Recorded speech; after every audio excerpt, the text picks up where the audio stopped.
What's up, everybody, and welcome back to Deadlock Night Shift. It is our 43rd installment here on the broadcast, and we've got some incredible matches to cover today. I'm, of course, your host, Jake, and I'm joined by DDK and Jason Kaplan. Jason, how are you feeling right now? You know, this last week has been really difficult. I have had a 39.9 degree fever in Celsius. That's like 104 degrees if you're in the weird units, the American units. And I've been in the hospital during the week and went to the ER. Found out I have arthritis in my neck developing, which is great. They don't know what's wrong with me though in the fever. I still have it today. But you know what? I couldn't miss being here on the night shift because it's my birthday, man. And you got to be there for your birthday. Happy birthday, Jason. And you are older than I realized. Dan, how are you doing? So your birthday song. I'm expecting it. Happy Dan, birthday to you. All right, I'm cutting it out. I'm cutting it out. Come on, everyone. Come on. We got stuff to get through. We'll sing Jason happy birthday later. Okay. We got to check out the format today. Obviously, if you watch the night shift, you know what to expect, but let's take a quick look at it nonetheless. Tell me what we're looking at here. It's going to be real interesting. The fact that, well, we had drama last week, Jake and Dan, if you don't remember, with OC's posting basically after they lost that he's no longer on the team, as well as Hapix no longer on the team. Leviathan have to bounce back once again in this week going up against Abrahams, where they really looked not strong, I would say, in the previous week. And honestly, I don't expect much different going into this week, but there's a name up there I'm seeing, Dan, that we haven't seen in a very long time. Yes, Buff Enjoyers. How did they manage to, like, is there a time machine that they've managed to access, or what's happened? So Lowkey W, there's like a branding issue, right? Something of that nature, and they've just rebranded back to Buff Enjoyers, which is kind of cool because I don't know, Lowkey W is a cool name, but Buff Enjoyers is kind of legacy in Deadlock history, so I'm here for it. Yeah, it's beautiful to see them coming right back in here at, a legacy team from Deadlock's past. Of course, showing a little bit of love here to the rebrand. I feel like Buff and Joris is a more iconic name, personally. I think it's a little more Deadlock. It's a little more unique. And for me, I'm definitely excited to see them play because they've been about as strong as this team has ever looked, even back in the day of this roster's former glory playing under Buff and Joris. And poor old Vraic, the only one on the roster who have never played under the banner in the past. I mean, Cosmetical, let's be fair, you played under it once, but that's still one more time than Vraic has ever done. But yeah, it's been interesting to see, man. This has been the team to beat not only in EU, but also internationally, North America. Thinking back to Night Shift Open just a few weeks ago, they have been unstoppable. And it's, in my eyes right now, it's up to Abrahams to be the one to dethrone them because I don't expect much out of Leviathan today. Not to say the challenger match won't be exciting, but I think they're under such a big rebuilding path that it's going to take a bit for them to really come online against Abrahams. But then also the North America portion of the show, gentlemen. We got to see Work in Progress a few weeks ago. They're able to make it through into the finals match as well. Unfortunately, they did fall short against FPS Lounge, who were pretty much just giving us a complete repeat of the previous week in NA. FPS Lounge is now a rebuilt team, right? Taking a lot of the best players off of floor, man. This team is looking terrifying right now. I'd argue that they're a major contender in North America, if not even the favorite. Obviously, Bird with Clock going to take them on in the challenger match, as you see here on the format, and then on to face the winner will go on to face Melee Creeps in the final. But I think generally some quite exciting matches across the board. And what's up, Jason? There's one thing that's really interesting about Melee Creeps is that Ranger has returned to his old position of coach, which means Melee Creep need a 6. And do you know who their 6 is going to be? I actually didn't know. I saw them posting, maybe like talking about who they're going to look at and tryouts, but do you know who they settled on? Assuming this information is correct, which I'm pretty sure it is, it's going to be League. And I think that is disgusting. League and Do together is like a match made in heaven. And that team with him on the roster now, I don't know if it's a stand-in or temporary sub or it is a trial. It's going to be disgusting for any team that has to go up against them. I agree. I think it plays really well to this current patch of like how many characters you can have getting farmed and being key fighters. Like you want more and more players that are just like really strong in the deathmatch, really strong in their ability to carry fights. So it's going to be really exciting. We got great stacked teams here across the show. I think both regions are going to be quite competitive. But of course, we got a little bit of housekeeping to do before we get into those key matches. Let's show a little bit of love to the Patreons. I mean, really, in the end, like we've been doing the show, we're 43 shows in, but honestly, I don't know that we'd be 10 shows in without our patrons, right? Like the people supporting us on Patreon have done incredible work, and I'm the CFO, we take all this money, we put it right back into the events, ensuring that, hey, we can keep running the night shift here at the quality and consistency level that folks expect. You do a phenomenal job, by the way. Just want to say, you don't get told that enough, Jake. You're doing a fantastic job when it comes to playing the CFO, running as the CFO in the company. But you know what I always like to do here? I always like to pull out a name, and I don't know how to actually say this one, but it's under the $25 night shift manager of Pong equals NPong. So Pong equals not Pong? I don't know. But thank you for your support. Yeah, I don't know what the terminology means precisely. I'd imagine it's some math stuff or statistics stuff. I don't know. But it's actually funny. I was looking at that, pulling at that name, but I'm going to go with unreliable narwhal because I realized recently that narwhals are actually a thing. They're not just they exist. They're real. They exist. They occupy the Arctic, seas or oceans, whatever, around Greenland, Iceland, Russia, Norway. That's where you can find them, and they do look ridiculous. So that's kind of that's a fun one. Unreliable narwhals going to be my pull there. I'm going to go with an unconventional pick. I'm going to go with Jessica Strasser down at the Night Shift Residence. I'm a big believer in folks using their real name in the internet space. And so I appreciate a little bit of real name love, a little bit of a classic. No, you don't have to be tricky or fancy with it. Sometimes just bring in your own real self to the moment is what is called for. But thank you, of course, to all of our patrons, everyone supporting us, whether with Twitch subs, with YouTube memberships, or just, hey, watching the show week in, week out. It all makes a difference. It all comes together, ensuring that we can keep coming back and bringing Deadlock esports action to the people. It's funny. I wanted to make fun of you for a second. They're talking about people using their real names. I was like, oh, wait, he actually names himself Jake, so it makes sense. And I'm like, I want to make fun of Dan because DDK, but I'm pretty sure DDK is his initials. So I'm like, okay, I can't make fun of him either. Wait, all three of us basically are acolytes of the real name trend on the internet. I think, all right, guys, this is a controversial take. I think in the long run, maybe more people will do it. Like we'll treat an online space more like a real life space. I mean, I used to have an alias, and then a certain AAA publisher out there forced me to change my name because they didn't like it. So I ended up with just my real name, which technically worked out. But in a world of Jake Kaplans and esports, it doesn't work that well, to be fair. All right. We also have some pretty interesting new changes to Deadlock, as is honestly a custom here on the night shift. Deadlock's a very early game. There's going to be a lot of changes, but maybe we can take a quick look here at the patch notes and kind of get like an overview of what we're looking at here for this week's event. I mean, Jake, to me, there's only two that really matter in my eyes. I'm gonna go at them right off the bat because I think they're the ones that we're all gonna land on. Silver, not being able to heal with tier 3 light and curse anymore. I think that is huge, though. I've still been seeing Hoot running a lot in the Lowkey W or now Buff Enjoyers matches, but also Holiday. I mean, I think somewhere out there ZP has like begged Yoshi for Holiday buffs because he's loved playing Holiday forever. And now everyone is playing Holiday. She's back in the mix, and I think it's gonna shake up things quite a bit now. Yeah, I think so too. I mean, Paradox was like the only pick hero for quite some time, and this could be a really fun way to spice up the meta. I think Holiday's a lot of fun to watch. Oh, Benji for 10 gifted. Thank you very much. Yeah, I totally agree. I actually think it's interesting. You raised ZP up there as a Holiday enjoyer, but I think he's undervaluing. Like some people are like, for example, Deathy mentioned on his content that he thinks that S tier might be S plus tier broken. That's where Deathy thinks it is, and I know ZP is not as bullish. Thinks that Calico, I think, is. If I'm representing his position clearly, he might be napping right now. I'm not sure if he can defend himself, but he was saying Calico he thinks is kind of being slept on a little bit in terms of the strength from this most recent patch. So it's gonna be interesting to see. Yeah, I think Deathy might be taking a little nap after going undefeated in a Sagem Slam that happened. I think it was just yesterday. I can't remember who he's paired with, but that's some crazy stuff. Also, like Graves got some slight change as well. Like the Jar of the Dead takes a little bit longer to actually get online to use, so it's slower. Great Town as well had like a 4% DPS nerf. I'm just reading from the notes myself. Bullet damage growth reduced as well. Rate of arrow cooldown increased because we were talking a lot last week about how quickly you could just get back in the air constantly, making it very difficult for anyone to take you down as GT anymore.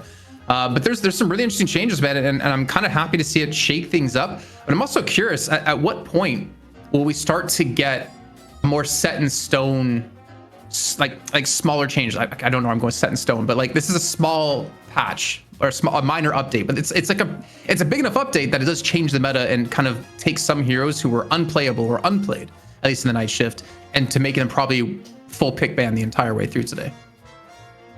Yeah, I think it's, it's that balance of changes. It's like these are the sort of, smaller to medium patches that keep things interesting, that keep things developing meta-wise while we wait for like the bigger content updates that obviously take the devs, a lot more time to polish and prepare for the future. But I mean, my opinion, I think like the urn, for instance, is in such a good state right now. I mean, maybe I'm like overly Pollyannish on this, but I think the urn is super fun. Like playing around the control point idea of like, okay, you have to stay inside this circle is pretty unique in Deadlock, considering how much of the game is built around like using your movement, running away, evading all over the map. I think it's kind of a lot of fun to be forced into that kind of a brawl. And here we can take a quick look at some of the patch notes.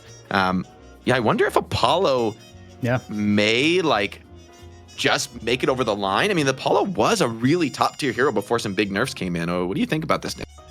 Yeah. I think disengaging sigil is now kind of more true to the name, because you can be really, really tricky with it. I think with Apollo, they still have some of the really strong stuff. Obviously, one of the things about Apollo that was kind of just another amazing thing about his abilities that didn't get talked about maybe quite as much was the stun that he can get from the riposte, and that's still just as good. And I think with the disengaging sigil changes, I think he's still like a very strong early game laner. So I actually think that we could definitely see Apollo coming back in. I think it's enough to kind of tip him over the edge to be relevant again, because again, you can just really get, I think, good tempo out of him. And he's still very hard to kill, especially if you get the Dispel Magic online, so people can't just slowing hex you and stuff. I think he's going to be pretty solid. I've seen some sick movement too with the sigil as well, Dan, that we might see today if we haven't been picked. Similar to what you see with like Shiv right-clicking or alt-firing on a wall using the extra mobility. It's going to be really cool to see. Yeah, definitely some exciting notes here. Calico, we've mentioned, I think has gotten quite a bit better in terms of your ability to actually scale and snowball through the game. And, definitely it has historically been a hero that competitive players have prioritized pretty heavily, right? Like scouting utility, the ability to like open up some of those fights in the late game and actually manage to slip away. I think this has kind of been a little bit of a darling of our competitive players. Wouldn't be surprised to see her with just a few buffs, right? Kind of really be back in the mix. Finally, some scaling nerfs to Dormant Callbell. I think this skill was just doing too much damage for too little investment. I don't think this is going to really take Dorman out of the top tier, just maybe slow him down just that little bit.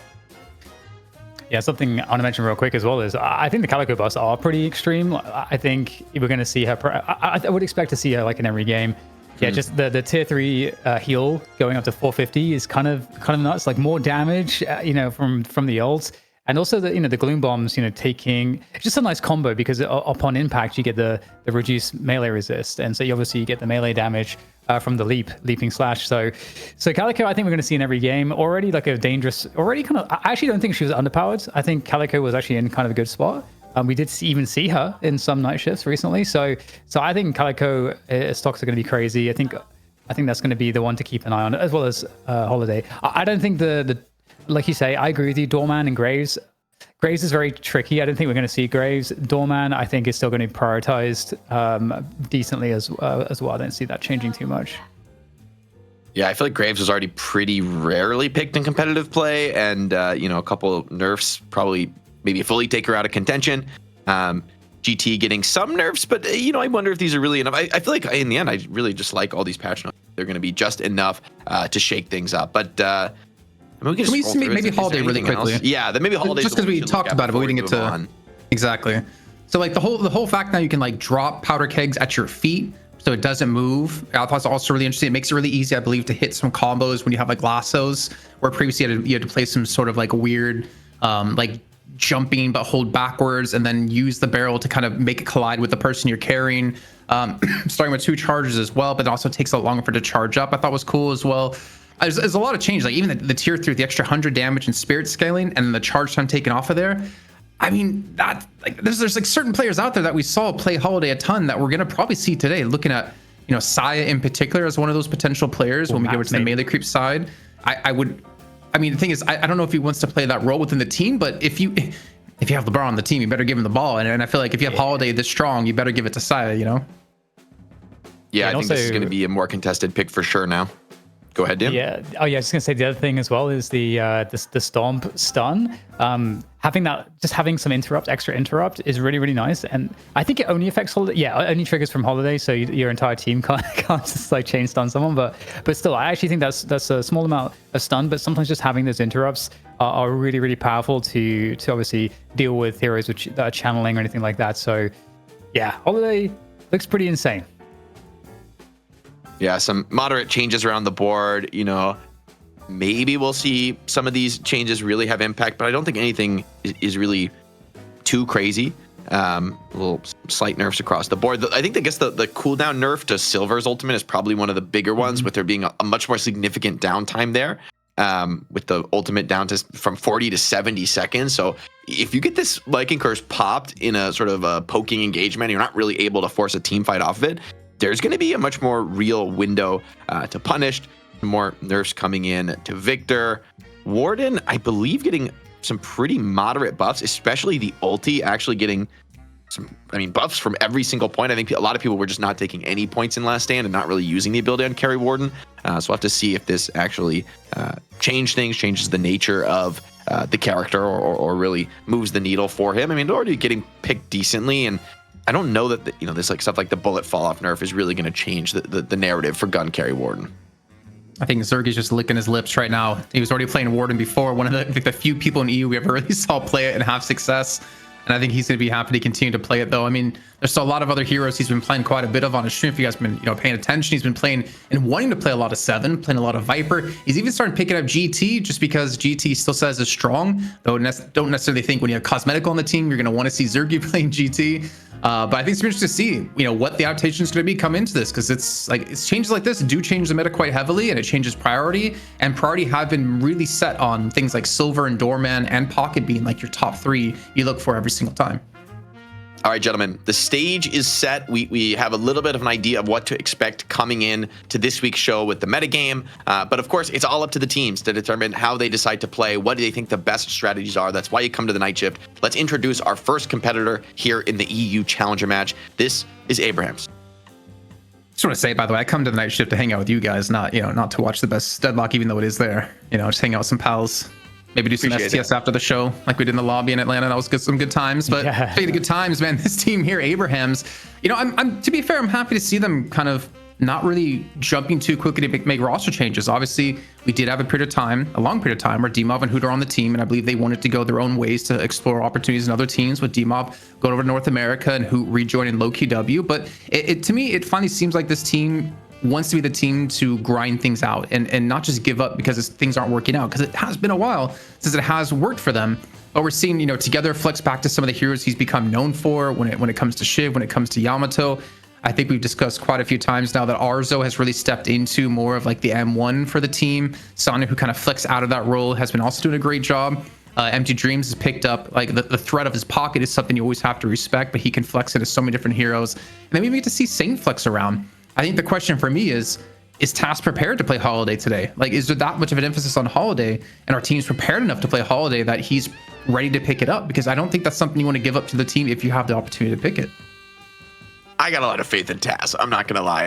I wouldn't doubt this guy. He's been one of the best for a long time. I feel like, maybe Abraham's success hasn't been quite as peak as it was during their, reign of terror over the night shift in EU.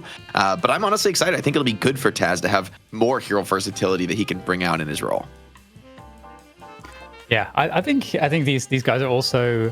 This is one of the cool things about Deadlock at this point. All these guys are so practiced on everything because they've been through so many different meta cycles that I don't think it's gonna be too crazy. I think honestly the Holiday changes make Holiday feel a lot easier. I was playing it recently and it felt just a lot easier than it used to.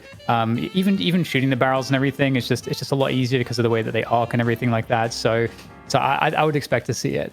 I'm curious. I don't think we didn't talk about it. Maybe we'll talk about it later. But I'm curious if we'll see Paige today. Probably not. There was some slight buffs there, but I don't think it's enough. But either way. All right. Well, that's the first team here in the Challenger match. Let's take a look at their opposition. This is Leviathan, coming off the back of a little bit of drama last week. Already making some kicks, cutting players, changing things around. it is a very new roster in terms of, this being almost a complete rebuild of what was Leviathan. But how do you see these guys stacking up with Sai and Bobby now on the team? I'm not afraid to jump on this grenade here. I wonder how much. So I'm gonna preface this with what OC said, that there was too many big egos in the team, and it made it hard for him to play his own game because everyone wants to be a star on the team. And again, this is from just what he said. This isn't for me, exploring and seeing if any of this is true. And he also did talk about how Sai was a big playmaker for him in particular, because Sai was helping him set up positions. He would scout out spots so OCs would know where to be able to stand and know where he could play from to have the effect that OCs would have, which was a phenomenal effect. I don't think any of us can understate how much of an impact he would have when OCs were playing like we know he can. But with Sai joining the team, I'm curious, are they gonna kind of let those egos go aside? If you're bringing Sai on the team, why didn't they bring OCs back, or have the bonds between them being completely severed? I think they're still going to struggle because I think it's too big of changes to make. Like, who's going to fill OC's position on this team? Like, how do you fill OC's position? I think we've all agreed that OC's, if he's not top 3, or sorry, if he's not top 1, he's like top 2 M1 carries in EU, 100%. Even NA players are talking about him being one of the most dominating M1 players we have in the game in its entirety. So with him gone, you have to have a big playmaker step up, which maybe could be Demov. Vercom, we haven't seen enough of in Night Shift to really judge how effective he's going to be. Bobi, we've seen a lot in the past, but I feel like Bobi's also had mixed results because of having to play different positions within Abrahams and within, I believe it was Fearless Furies before that. So I don't really know how this team's going to do. And at the same time, it's Bobi knows, Vercom knows he's not going to be playing when it's not Night Shift. It's going to be ABL. So how do you practice with a 7-man squad when you're substituting such a big player in and out of the team? So I don't know. This is going to be, I think, a good testing ground, I guess I can say, for them, Dan. Yeah, it does feel like a lot of pressure in particular for that. Losing OCs maybe falls on Bobi. We'll see how they decided to do it, because obviously all of these players have done a lot, and they are in a position where maybe they'll just have to show us something that is a complete switch up in roles, and we'll just have to kind of take it as it comes in this challenger match, which is just the best of one. So I mean, at least they don't have much in the way of expectations, I'm certain, going into this. As you guys said, a little bit of an experimental feel to this Leviathan roster, but in my view, the strength of the players on this team is pretty unimpeachable. These are really, really top tier players across the board. I think both Bobby and Sai have really impressed me personally. So I feel like there's always the chance, even though Abrahams are a very established team, they're very stable. You got to consider them, the heads up favorite here as we go into the draft. I do think there's always that chance for players, and especially in a best of one, to just have big games. And the players on Leviathan are absolutely capable of it. We'll have to see, of course, how it breaks down. And the draft might be a key place where Abrahams, you'd think, might have an advantage given their experience, their pedigree as a roster. What was I thinking? I gotta go back and look at last week, because there's something that stood out to me last week in these matches, but for some reason I cannot remember, because we had two crazy different comps. I think you and I were casting that last week, Jake, if I'm not mistaken. And we were talking about how it was so weird. We had, can't be right, was it 7 Mina? Yeah, it's a 7 played. Yeah, the Shred 7 Mina, McGinnis, Victor, Paradox, Silver versus Abrams, Doorman, Viscous, Venator, Mirage, Calico. Some really weird stuff. Maybe it was 2 weeks ago I'm thinking of. But I feel like Leviathan almost need to pull something tricky like that out if they want to win. I think they do have the possibility to win, because, like you said, it is a best of one. But I don't think you can play a standard game against Abrahams and beat them right now, or at least I would assume you can't. I would still expect to see Silver, because the changes make her maybe a little bit weaker late game, but I think ultimately she's still just as strong. So I'm kind of surprised that we get a Billy to open things up here. That seems very shocking. I feel like you're really giving Abrahams the tempo in the draft. Yeah, I agree. The nerfs to Silver, though, they keep hitting. They keep hitting and hitting and hitting, and slowly they pile up. I do think Silver is still strong, but it's definitely a statement that Leviathan don't take her first. Abrahams, though, they're going to feel great about these top two. Silver plus Holiday being kind of the hero of the moment. It's going to be great to see what I assume Taz can pull out on the Holiday. He was one of the OGs on this hero. I can kind of get the Billy, because I think it was 2 weeks ago we had Leviathan. They played specifically for earn control, like the comp they had, and Abrahams wasn't playing for earn control, and Abrahams stopped contesting the Urn and Leviathan were getting free caps on it, but eventually Abraham just kind of overpowered them when it came down later. It could be the other way around. Again, I'm on like a crazy fever. So, but I understand what they're doing here. Like the Rem building Abrams together, that gives you a lot of control for Urn, 100% for Leviathan. If that's their game plan, if they keep building around that, that does give them a lot of, I would say, potential in this game for sure. Interesting. Yeah. I mean, I mean, Calico surely will appear, wouldn't you imagine? I feel like Calico looks really nice with these recent changes. We've already got the holiday in, so I'm happy. But Viscous, we've seen that that's a buff enjoyers. I'm going to have to get used to not saying Lowkey W. That's something that they really brought into the meta, just very, very strong, especially around these objectives. Should be very helpful in disrupting Abrams and Billy as well. But gotta be a Bebop coming through for Leviathan now with Paradox being banned out. It's like your last pick hero, and overseas is one of the best. It's in EU, it's a hard. for sure. I always feel like maybe I'm crazy about this, but maybe like the enough item buys can deal with it. But I think Bebop can be kind of hard against Holiday, where you're so easy to hit with the lasso when you go up for your hooks, and Holiday in opposition is like so incredibly hard to hit with hooks while she's flying around the map, hitting all these crazy airstrafes and everything. Maybe you're forced to, but Abraham's, I mean, they are setting up with a crazy level of burst. Like this Viscous hero right now does pretty serious damage with the splatter, especially if he's going that semi-support splatter build. Really effective damage, has some great saves, and Abraham's have incredible like ganking power with these first four. So just to quickly jump back to Bebop, I didn't even think about necessarily when it comes to the lasso or barrels versus the Bebop. I was more thinking if they want to go for Urn control, a hyper beam sitting back can give you that control easily. But I've seen the Silver Calico. We saw it, I would say maybe like 7 night shifts ago, and it was insanely dirty because Silver built Phantom Strike, Calico had Arctic Blast, and if you ever got caught by like Phantom Strike and Ebola, you wouldn't be able to move because of Ebola, but then you wouldn't be able to move because of Arctic Blast, and you were just dead. And we saw this happen multiple times where the 2 players on Silver Calico will just straight up assassinate someone, which is very likely to happen to Wraith if she ever does get caught out. Huge fan of this Infernus pick, actually. I think Infernus, both Infernus and Wraith have been kind of underpicked carries. I do like Wraith in that, like, hey, this hard lockdown for somebody like Holiday, or really anyone on the Abrams draft so far, is going to be super useful. But Infernus is great in these big grouped up team fights, dealing with like a heavy frontliner setup like Leviathan have drafted. Yeah, and in theory, Geist should also be helpful with that, with the ability to brawl, to do the life swap and so on. I think it is interesting, especially because I think Silver makes up so much for having a slightly weaker frontline, because you get so much space off of the Lycan Curse, and even frontliners don't want to fight against you. So Vindicta, okay, was it just Vindicta's scaling on her Assassinate that was buffed? Did anything else change? I don't believe so. I don't think so. I also don't think that buff really changes much at this level of play, where I don't know how realistic it is for the Vindicta to do meaningful damage in late game when there's so many like ganking threats that just insta kill you. But Leviathan, they definitely want to push the tempo with this pick, and maybe they need something to just fight for the early game, right? They have this crazy tank brawler setup, but I feel like Abraham's mobility between lanes in the early game is going to be very hard to play against. I'm hoping for an Echo Shard tether, like Echo Shard stake, honestly, out of Vindicta. I think the one way you dismantle Abrahams and what they're trying to do is the control that you can provide. Chain gang to lock them down, sleep.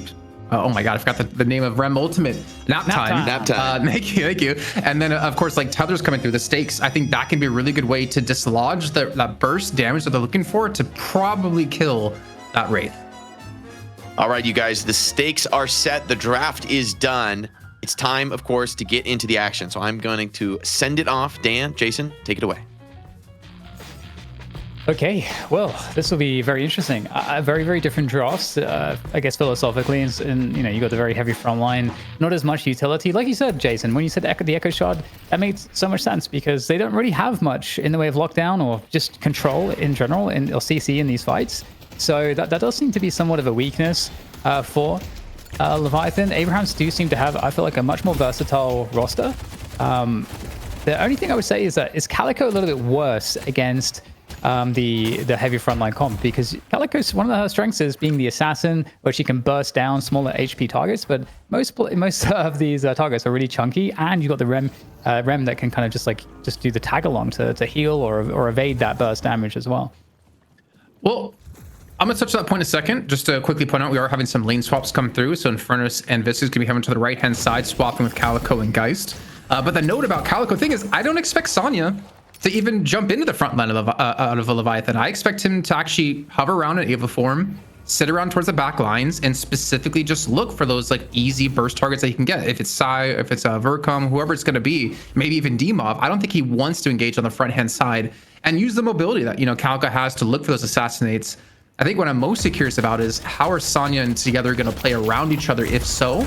Or are they also going to just look for Tass to be the one to, catch anyone with a lasso, and he could probably burst it down with the amount of damage they have on their team?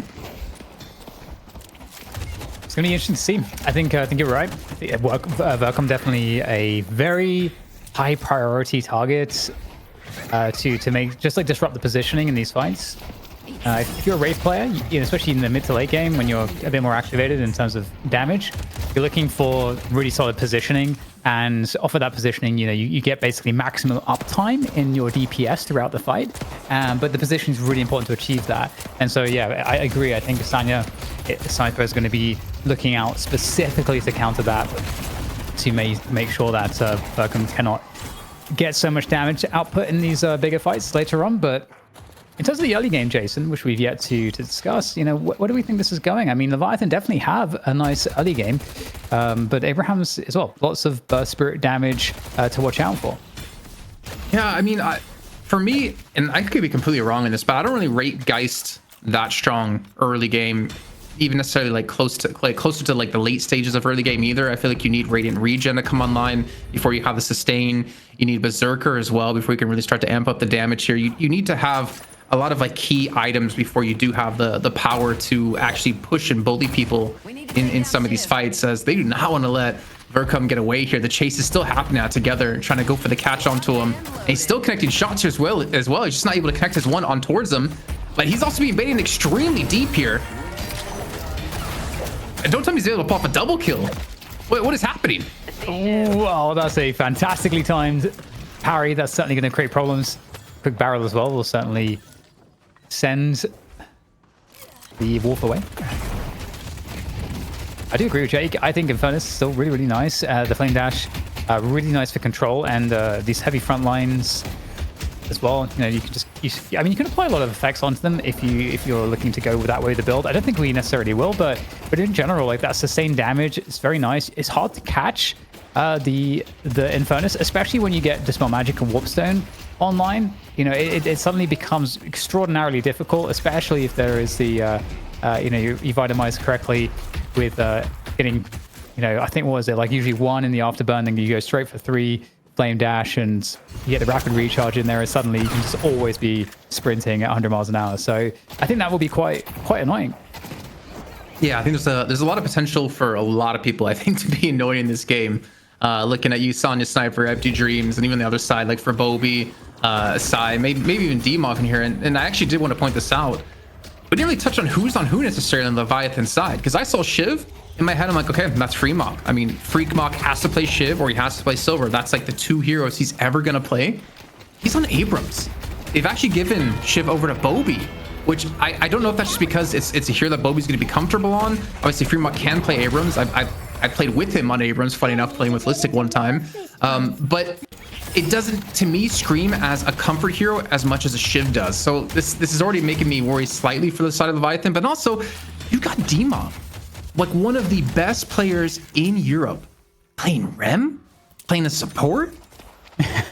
Are you that confident on everyone else's positions right now that you're like, okay, no, like we got to put you as support? Hey man, it's Demov. Maybe he's going to show us some pretty interesting stuff with the Rem. Obviously, though, you just have to look at the composition, and he's going to have to be, heal maxing, honestly. That's just where you're going to get the most value out of this. There's a lot of, I think Bobby's performance is going to be really important as well on the Shiv. You need that damage output that Shiv can provide in these fights, and because they're such a tanky roster, It's gonna be really interesting to see how they handle everything other than the objective game, Jason, because that's where that you'd expect them to be a little bit weaker. The pick comp here for Abrahams is much better, and as we get out of this early laning phase, as we can see Taz right now on the holiday, that's when I would expect there to be the most danger for Leviathan once the roaming starts. Oh, for sure. And we're gonna see some crazy losses being hit by Taz as well. So we're gonna have a lot of kills come through for Abrahams. They do support a 6k lead 6 minutes in. And Sai's not looking too healthy here on this side. He's looking for the snipe. The assassin in the sky is not going to connect. The seismic impact lands, though. To buy him time, he still falls either way to Saint, who's going to be on the Viscous. As Fremont does clean up empty dreams, but I was going to say, I don't imagine that Saint's going to be caught, though he's looking worse for wear here. Trying to use that bootlet to the best, but he misses the puddle punch, and it costs him his life. Fremont picks up 2 kills and closes that gap down to 3k. All right. Abrahams with a slight lead. Not too much to worry about at this time in the game, though, of course. But it's like they're really committed into this kill onto Fremont. Got to be careful. I mean, Fremont actually going to survive there. I mean, if any other hero other than Abrams, I'm sure would have not survived that. But it's Abrams. However, you're leaving a naked tower, so this Guardian is going to be under some heavy hits here. I would expect they might even be able to take it down. It doesn't look like there's anybody to stop that. And also in middle as well, the Leviathan mid Guardian also very low. So that in terms of the early game tempo, as you'd expect, Abrahams are looking to be taking some early wins. I mean, like we were saying before too, right? That means Task can be freed up. That means someone can head over to the left lane to continue to get some solo farm. Task can leave off the mid lane to start ganking some of these lanes as well. I mean, together, already at 6.3k on silver. I mean, obviously he hasn't reached the point where the nerfs are going to matter necessarily towards him since it's so early on in the game. But with things getting close to being, well, not even close to being tied up here at like 1-1, it's more like a 7k difference now. And together is, I mean, a big portion of that. I mean, who's really behind on the team right now? It's Tass at 5.6, but you don't really need his damage necessarily. You just need those lassos and the disruption from the barrels to connect. I see the enemy. Yeah, invade coming in there as well from Abrahams, trying to press that advantage a little bit. Might not be able to get the Sinners. I mean, they're still trying to get that pressure in there. They might, yeah, looks like they should be in a good spot to steal it away. Still maintaining this ground, although there is a counterplay coming on through. Fremont finding the opportunity. A quick barrel getting sent forwards. Where's the assist here, though, for Fremont? Looks like Fremont is going to have to back away, but they at least protected the Sinners. Smart to do. I was actually trying to see if Demoff has invaded to look for any takes on his side, maybe trying to contest the doubles on the right-hand side, but not sure which direction it did go. We'll have the little constant threat of a seismic impact coming down. A little sound bug there happening. But as the Sinners, I mean, are up and have been up for about 50 seconds, we still see quite a few left on the side of both teams, to be honest. I think Tass is going to be stealing one here. As we're hitting pretty much an all-even point, we're getting close to the first set of buffs, but more importantly, that first urn. And I think this is where, if you're Leviathan, you kind of almost need to get this urn. Like for me, their comp is more organized around taking urns.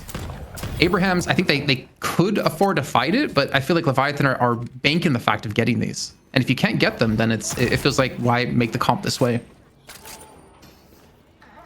Yeah, I mean, ultimately, you know, it's only a 2k difference. We've got the bridge buff spawning momentarily, so both teams trying to get that pressure to get the wave priority working in their favor. Abrahams, very, very solid push on the left side, but they're looking to get ganked here by Leviathan. Got that set up. Are they going to be able to lock these players down? Looks like the flame dash is going to be enough to escape that trap. And in the meantime, we do have a lot of pressure here on this right side Guardian. But again, buffs coming up in 5 seconds, and we'll see if the Leviathan will capture both. They got positioning on the left side and also the right side. And they gun to Fremont, and they got survival to oversee. So a really strong take here. And with these buffs up and with the urn spawning in 2 minutes of time, like this is like the perfect setup for them to make sure to get those extra souls coming their way. They just need to be careful not to lose anyone as Demob potentially getting caught here.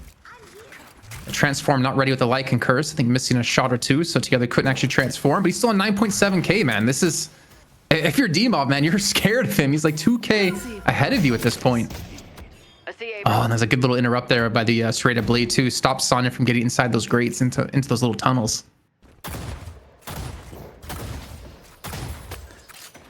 All right, so 1:20 from the urn, and so that's going to be, I think, a very interesting moment, because Well, just hold that thought for a second. We do have this engagement here on the left side, and that left side Guardian is up for Abrahams. Leviathan looking to win the battles here, to maybe get that pressure on, see if they can deal with that Guardian and get some, even it up, because they still have the mid Guardian as well to deal with. They would love to do this before the urn spawns. Really important to be able to control the urn, having these Guardians, side lane Guardians down. So big priority, big emphasis, and they can't quite seem to do it though, because the defense from Abrahams is going to send them backwards. So I feel like that's definitely a win for Abrahams, denying that Guardian take. I don't want to call him out, but I feel like I have to come out because Tass just whiffed that lasso onto Bobby. And I'm only bringing that up because we talked up Tass so much, but also because, I mean, Urn spawning soon, that would have been a perfect time to get a kill as well, especially on like a high value player like Bobby's going to be on the Shiv. A little bit of a take two here. The barrel connects mid-air onto Sai. I don't think they're going to have the oh my god, if that connected, maybe they had the damage to finish him off, but they get him low. And the Urn spawn in, 10 seconds time. So this is like the perfect opportunity now for Abrahams to get this initial control, but I think Arzo might be an overrun on this right-hand side. Ends up getting the kill onto Vercom with the soul exchange, and maybe a kill onto Overseas as well? No way. Oh, wow. It's just the parry timing there. That's what it was all about. And looks good. Looks very, very good indeed for Overseas. Getting chased down still. The movement, though, rising ram. Some wall jump shenanigans. Able to maybe try to double back here, but the prediction, that's a really nice play there from Saint. Read the double back, and looks like he's going to be able to finish this one off there, staying in midair, but you can only stay away from this for so long, but surely not. Indeed, it will be Overseas falling in that battle. And in the meantime, finally, the Guardian on the left side is going to get pressured as the Urn's being collected and is making its way across the mid-map at this point. Lots of kills happening all over the place here, Jason, and it looks pretty good for Leviathan. But there are two players on Abraham's side ready to defend the Urn.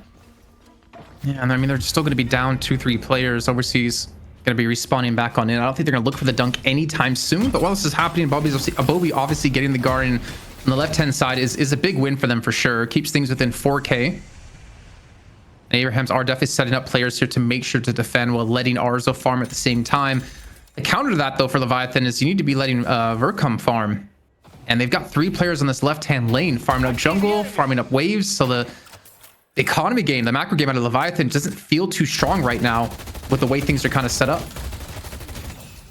Yeah, really important. Fantastic stuff so far from Abrahams. As we will see, Vercom, as you mentioned, maybe getting a little bit starved out, and that's something that they do need to really remedy, because otherwise, when you get to that mid-late game, Wraither's just not going to be much of a factor, and that is kind of one of the win conditions for your team. And might be contested once again. Maybe another time here for Leviathan. Abrahams don't seem too much concerned with the Urn themselves. And they are pressuring that right side lane. That has attracted the attention of 3 players from Leviathan for a gank on the right side. And the Calico might be in trouble. Furnace might be here. Might be there in time as well. And oh my god, the movement is looking pretty good so far for Sonya. Eventually, who will fall. The backup wasn't there in time, but they did at least capitalize on 2 kills themselves. They trade out, 2 for 2. Not the worst case scenarios. Now they earn finally the hands of Abrahams for the very first time here. When it comes to ultimates, I think chain gang is something you have to respect still quite a bit when it gets down to locking down the Urn. And maybe, I think there's a role, Dan, honestly, where we just don't see the first Urn actually being turned in this game. Yeah, I agree. I think the sense of urgency isn't as much, because the first Urn, one of the problems with first Urn is that if the other team decides to trade that for Walker, that's actually, I think, a better trade for them a lot of the time. And so there's not always the urgency that you see. But there is going to be a turn in here, and there's not really the positioning for a Walker trade off of this. So you kind of need to go for a challenge, lest you give this one away from free. We'll see that that's actually going to be happening here, as we will see both teams converging on this point. And of course, Abrahams, now they've already got 99%. They just need to push Leviathan out of this one. 3 players in the circle, though. So it's looking pretty good right now for Abrahams still. on the HP and in general the positioning. A lot of ultimates left at the disposal of Abrahams as well as they continue to fight over this one. Still looking quite good on this position. Generally good control. The concussive combustion looking to set up some extra kills. We've got the Lycan Curse coming out as well together, looking to be absolutely indomitable in this position, locking them down, getting insane amounts of value out of this silver Lycan Curse, and that's going to force everybody out. 2 players though still left in the circle, and I think right now Abrahams, they've got enough here. The entire team is still standing strong here, and everyone sacrificed from Leviathan in the attempt to defend this, but they will fail, unfortunately for them. And in the meantime, Abrahams have been pressuring a Walker, but they didn't get the full trade they were looking for. Yeah, there was something we saw there that hopefully we get a replay of when we have a moment. Was exactly what Sonya Sniper did that we kind of predicted. You were asking about, you know, if you're Sonya here, if you're Calico and you're having to fight against this beefy front line, like, can you realistically kill them? Well, that's actually a very smart use of the teleport there to get the shield and the parry on top of that. Ours gets saved by the cube, but he actually goes to the assassinate on the side before that fight really kicked off over on the urn turn-in, and I think that was really well choreographed by Abrahams, because with that initial kill, with the tether now gone, the shred now gone, and the damage from range out of sight, I think it was a very easy fight for Abrahams to win. And while that was happening, Ours was also pushing the left-hand side against Vercom, and he wasn't really worried about Vercom either. He was getting that Walker down to half HP. So a really big win out of Abrahams, just pretty much playing their comp out perfectly and letting Sonya just do work from the back lines. Very good look. Very good look indeed from Abrahams. You know, we talked about how you would imagine that Leviathan may have the edge in some of the objective fights, because it's hard to make an argument that they would have any edge in the sort of the roam game, the invade game as much. And it's just not really panned out that way. And I do have to say, I think last week as well, we had some similar compositions which were more frontline heavy and maybe lacking in some of the pick or burst capacity that we see in a roster like Leviathan right now. And I think that heavy frontline composition didn't tend to kind of work out as well. You know, Buff and Joy showed that to be the case.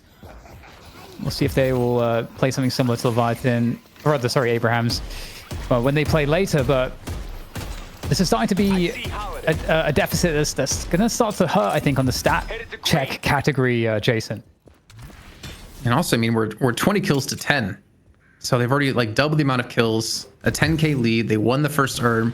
They're looking much tougher when it comes to these team fights, at least what we saw before. And it was essentially a 5v5, right? It was Geist and Wraith not there. As we're going to take a look here, we have the assassination that happens. They get a lasso. They just dive completely in towards the back lines on side. Actually, this wasn't even the urn. This was something that happened earlier on with that 2-on-2 fight, a trade that we saw. You can see like the Shiv and the Vindictor just being dominated here with the lasso out of TAS. Maybe we'll have also a replay of that. I thought that was going to be the one I was talking before with Sonya, but I know people in chat were asking if we can see a replay of that, and you can see what happened in the exchange with that Walker. Well, going for another urn turn in here. And Abrahams, they've got so many good tools. I think, honestly, it kind of seems like to me, you know, you don't want to allow Silver to get picked up by the other team if you're going for this heavier frontline comp. I feel like Silver gets you so much value. Maybe talk more about that in a moment, because absolute harassment here from Together on the Silver, looking to steal away the urn. Very cheeky stuff there, taking all the way to the drop-off spot. Not looking to turn it in just yet, though. Not liking the positioning. And in the meantime, look at this. The Walker on the right side is under assault there. Abrahams looking to defend. Okay, this Walker is taking a hefty amount of damage. It will fall on this right-hand side, and Sonya really can't do much against this, considering they're down 2 players. So a smart little take here, though. I think Sai might be a little bit too deep. The Gloom Bomb's not going to quite connect. And he's actually being left alone here. And Bobby, who's also the one helped, decides, okay, well, I need to save myself. And Sai's just trying to buy time, who will fall.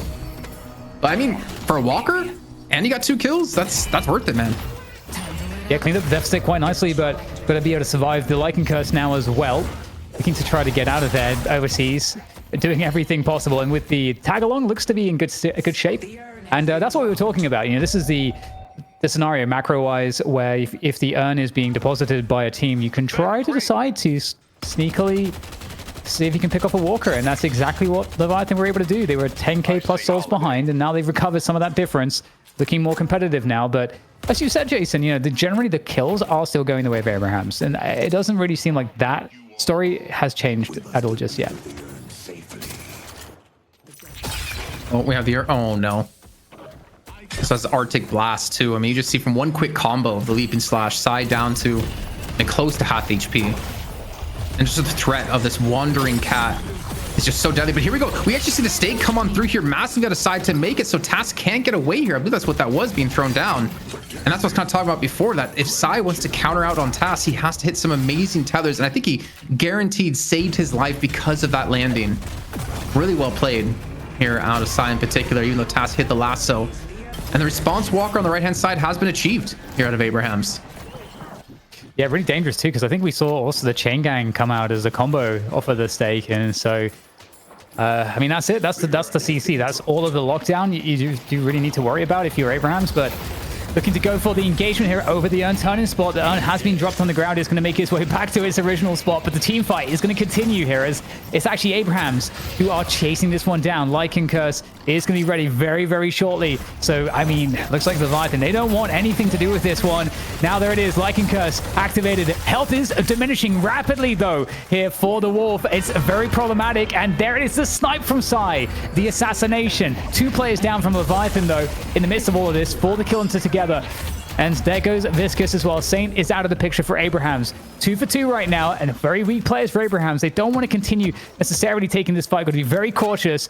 Everybody on both sides looking to try to disengage, as there is a little chase coming in from Leviathan from some of the healthier players. It doesn't look like there's going to be any more conversions here.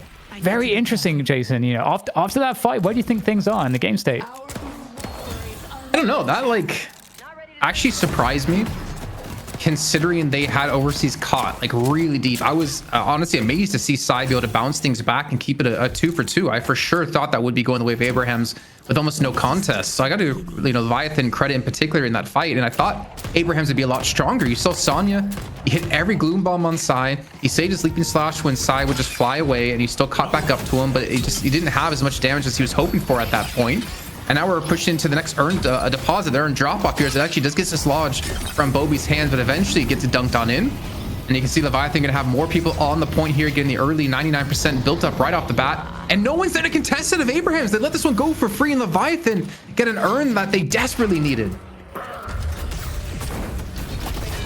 And there we go. Once again, concussive combustion for the setup piece, and a couple kills there onto Leviathan. And this is not a good look. Leviathan, they don't have a lot of control on that left side lane, and that walker looks like it could be vulnerable, but instead it's the mid boss. The more important objective. This is the moment. 23 minutes in, 6 versus 4.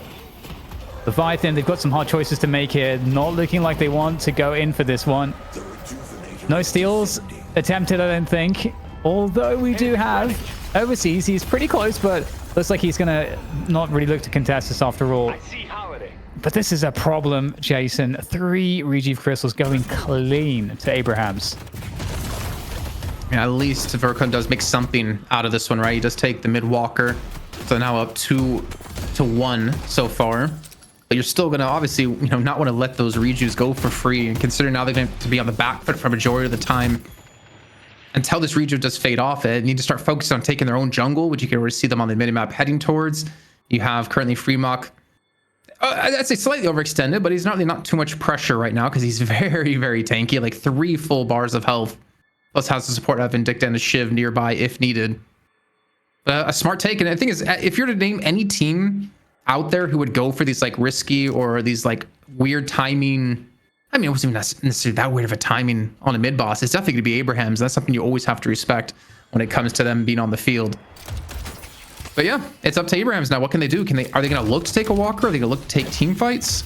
Or are they going to actually do with this Rejuve?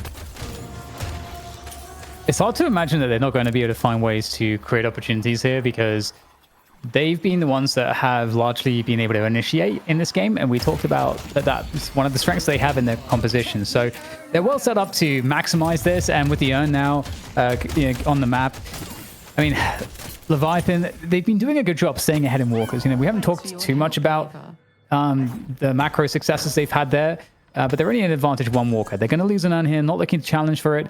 And then the next thing that you'd imagine is that we might see a siege on one of the walkers. I would imagine you'd want to prioritize of the 2 walkers, the mid walker, as it has more value generally positionally. And if you're going to leave a last walker alive, you'd probably want to leave that to a side walker that's already weakened. So So the mid-walker makes the most sense as the next challenge, and that might also be where Leviathan look to hold their ground here, Jason, because most of the jungle is also kind of cleaned up on their side of the map as well. Also, big thank you to Korsaka for the 5 gifted subs in the chat. Appreciate you. Good luck to everyone that got one of those. Yeah, honestly, I mean, looking at how this game's been playing out, it almost felt like just a soul exchange that they were looking for Abraham's. Let's take rejuve, let's get a free urn, let's get some free farm, and let's just kind of buffer ourselves with a lead that when we get to this next objective that we have to fight over, whether it is going to be a mid walker or whether it is going to be the next mid boss or potentially urn, that we have like a soul lead that we can use to transition in towards items. But then again, when you have a holiday, you always have to worry about the threat, especially a Veil Walker holiday, of a lasso connecting and that opening up a big kill for you. And it actually could happen. Misses it in towards the closet. Merkham's going to escape this one just barely.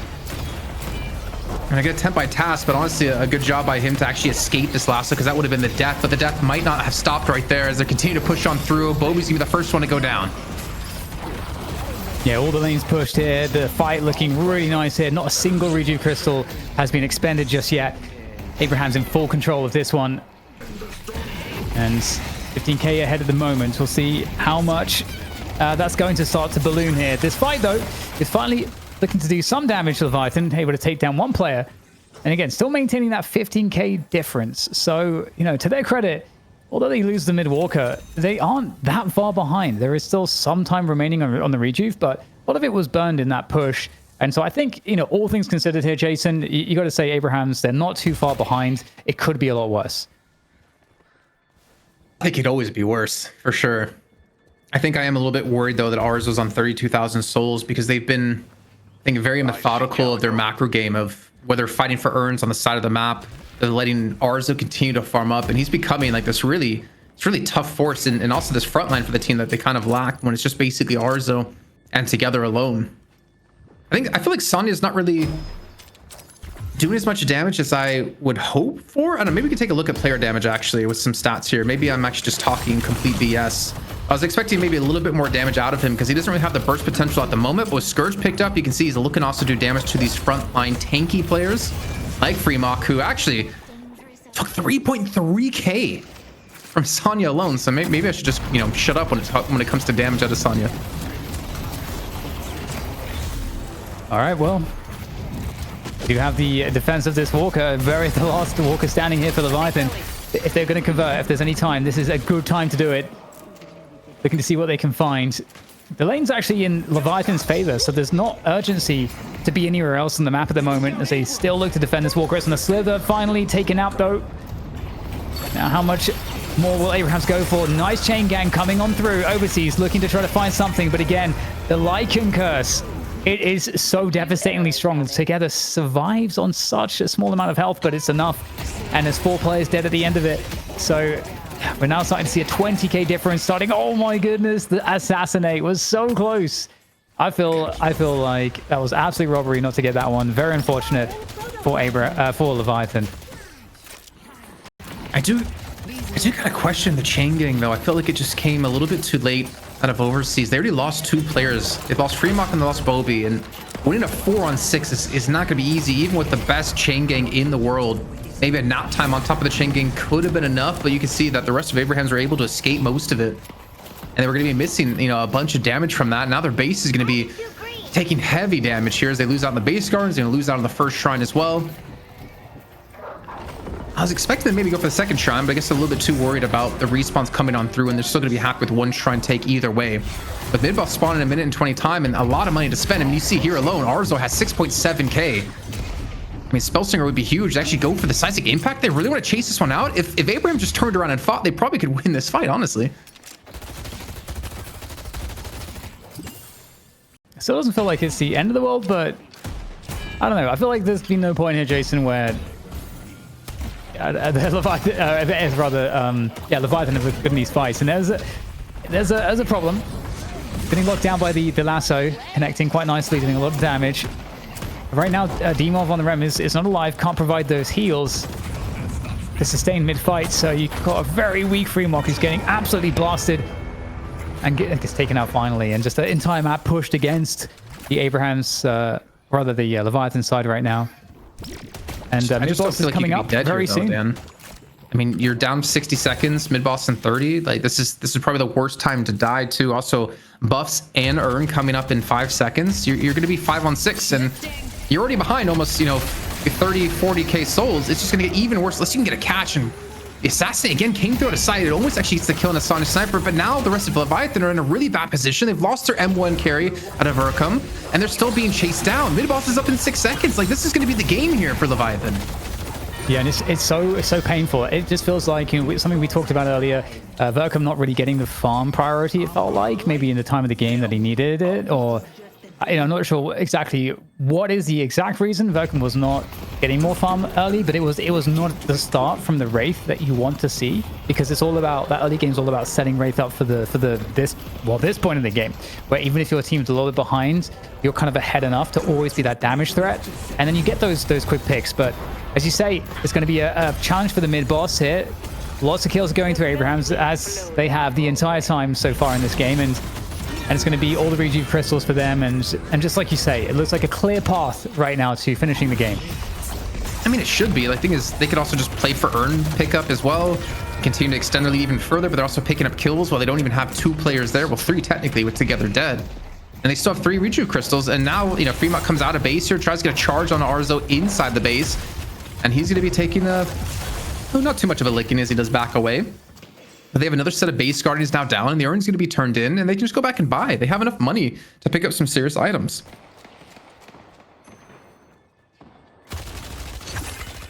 On the note of Vercom, though, I will say, Dan, I feel like, can we actually maybe hold tab in a second just to see how many kills and deaths, or how many deaths Vercom has compared to Arzo? Because I don't think Arzo's really died more than 2 times in this game. I feel like Vercom has, and I think if you look at the ratios of him compared to the rest of his 0 and 7, there you go. I feel like he's actually been farming pretty well, but he's died way too often to continue to grow his lead like he needed to. I mean, ours was 8 and 3. There's a 4 death difference between the two, and when you're dying, you're not farming. And I think that's one of the big factors here for Vercom, is that he just died too many times, got caught too many times, that he couldn't continue to build the lead he needed to be that threat later on in the game. Yeah, it's a very tough position to be in. I wonder, what exactly is the future of the Leviathan roster, because it does seem like role-wise, it's definitely experimental. I think that was the word that we threw around quite a bit in the pre-show on this one. And when you're looking at Demov on the rim, it does stand out as a little bit sus in respect of what we know Demov is capable of on a roster. And especially when it's a team that had OCs on the M1, anyone is going to get criticism. And just you're in the fountain right now. Together's in the fountain right now. Oh my god, he's going so deep. That's so outrageous. Oh my god, he survives. Okay, almost. When you're 50k down, I can't judge anyone on the team anymore at this point in the game. It's just you just should not win statistically, even if the 2 teams are equally matched. And I think Abrahams have proven to be the stronger team. A lot of it obviously due to the fact that Leviathan have to go through an entire rebuilding phase. They get the first stage patron. They're backing away. They could have finished the game. Must be ready. But they didn't. Yeah, I don't know. Don't know what to say. Don't know what to add to that, to be honest. Well, are the minions going to finish the game? Yeah, the minions, they want to get in there. They want their glory. Little troopers. The cute little troopers. The biker's over here. Okay, well, they're just going to collapse once again. Lasso had connected. And Size dead. So now back to a 6 on 5, 6 on 4. Still 2 rejuice left. The Size of Impact connects. And Task gets rescue beamed under the patron by Saint, who is in the Gooball form. Okay. I mean, Abraham's still going to be winning this one, nonetheless. Didn't expect didn't end necessarily the way that I thought it would have right there, but was soon to come up with the dub and go up against Buff Enjoyers. Man, that's an Abraham's Buff Enjoyers. We haven't said that since the Night Shift, number 2 or something, number 1. I can't remember the last time we've had these 2 team names going head to head against each other. Yeah, definitely. And I love how they're just farming stats right at the end there. I feel like that is just blatant stat farming. But there we go. Victory for Abrahams. They were ahead the entire way. All right, gentlemen. I mean, what a match. Relatively straightforward for Abrahams, looking about as strong as ever, even flexing a bit of style points. So for Leviathan, I mean, this is a tough a bitter pill to swallow, right? A tough loss, you know, especially after having rebuilt. But then again, from our perspective, maybe not a huge surprise. Abrahams is a very strong team, and this is the standard in Europe if you even want to compete.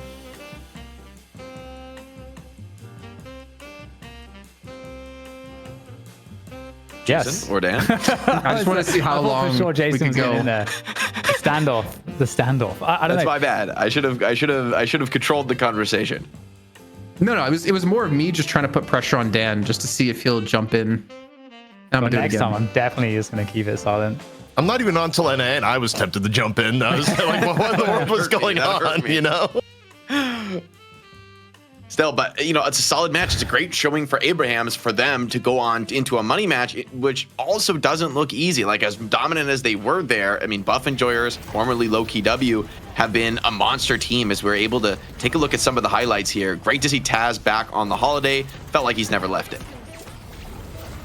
Yeah, definitely. I mean, it seems really straightforward, this victory overall. I think, you know, when we expected there to be strength for the Leviathan side, you know, some of these objective fights, to me, it felt like you kind of can't give Silver away because Silver seems so extremely strong still, especially, you know, when you get that really fast attack speed, you got really good sustain anyway.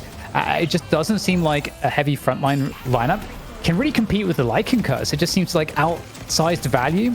And so we didn't see, I think, one of the win conditions for them to be successful. And additionally, I think one of the other win conditions was Verkam's Wraith, you know, coming online into the late game. Because I think, you know, all things considered, you could say Abrahams did a great job in at least maintaining a pretty close scoreline in terms of the souls. It was really, really close, even after the first rejuve. And in those situations, you know, the way you turn the game is that's when your hyper carry comes online. But the Verkam was just kind of, I think, 2 behind.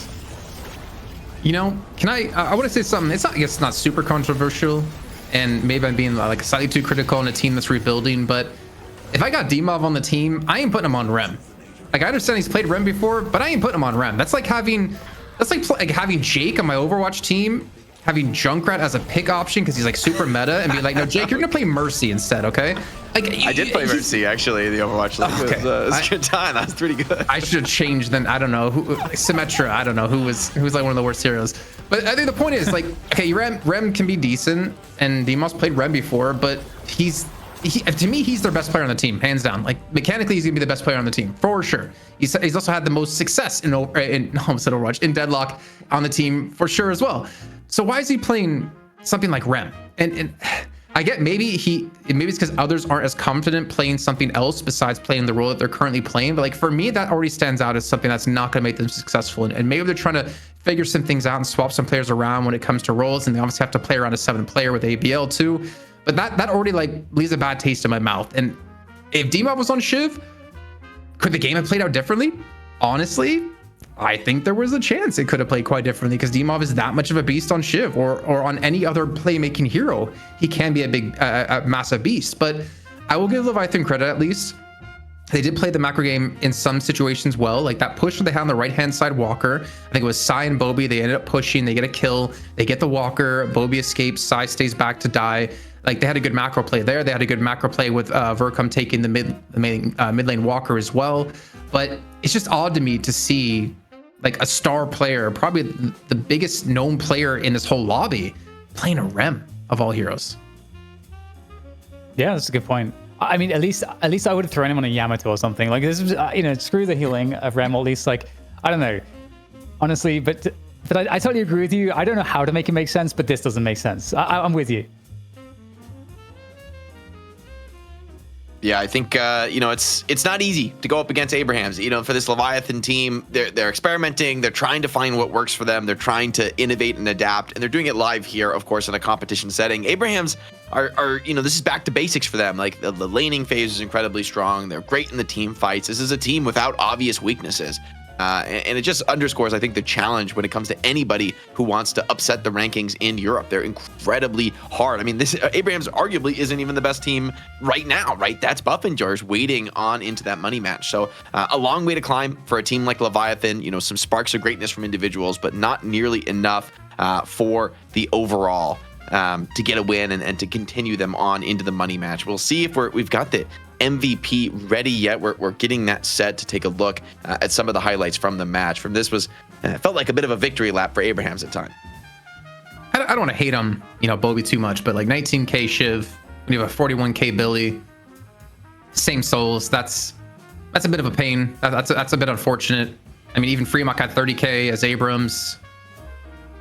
I mean, he also had 9 deaths and overseas at 8. I don't want to go too harsh on that necessarily, but like that, again, like that to me, I understand Bobby's filling in, but you do wonder if things played out differently, if people were on different heroes, how that could have actually finished off. But then look at this side. I mean, Arzo, the Abrahams played well. They continued to let him farm. They got him up to 13 kills, got him up to 52K player damage. They got him up to the most souls in the game as well. Still put up almost 40K healing. Like, he was doing his job, and I mean, that's kind of what you expect. It's Abrahams. They're like well tested. They've all been on the team for quite a long time now. Arzo obviously being the newest player on the team, and they just activated him in the way that you should be activating your M1 carry. But even he has been on this team way longer than this Leviathan roster has been together, right? When did Arzo come into Abrahams? Like a month ago, a month and a half, something like that. I mean, he's gotten reps here, and it showed. It showed in the victory. All right, I think we've got the MVP ready, though. Let's take a look at who got the honors for Abrahams. Had to be Sonya Sniper in this one. I mean, what a transformation for this player, from going from a top tier M1 carry to then playing a lot of these high mobility ganker style characters like Lash and Calico, and looking fantastic here on the Calico in this patch. There was definitely a play he had that we were kind of like theorizing, how is he gonna have impact? And I think I said a couple times during the cast, Dan was talking about, do we expect to see him go up against these like front beefy liners and be able to take them on? And yeah, I mean, you're probably not as a Calico, but we were talking about how he's probably gonna be looking for these like side angles to come in from. As you see him, he gets a 1v1 against Vercom, which of course he's gonna win.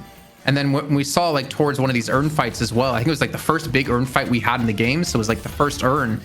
Sonya actually gets a catch on the side, like back towards like the walker, if I'm not mistaken. It was like that, there's like that deep in the lane. And with the kill on the side, like that means you're not gonna be having tethers, you're not gonna be having shred, you're not gonna be having the long range assassinates, which were doing a hell of a lot of damage. So Sonya did, a really good job of just kind of positioning themselves in a way that he could make these big plays and to hit these goals that they needed.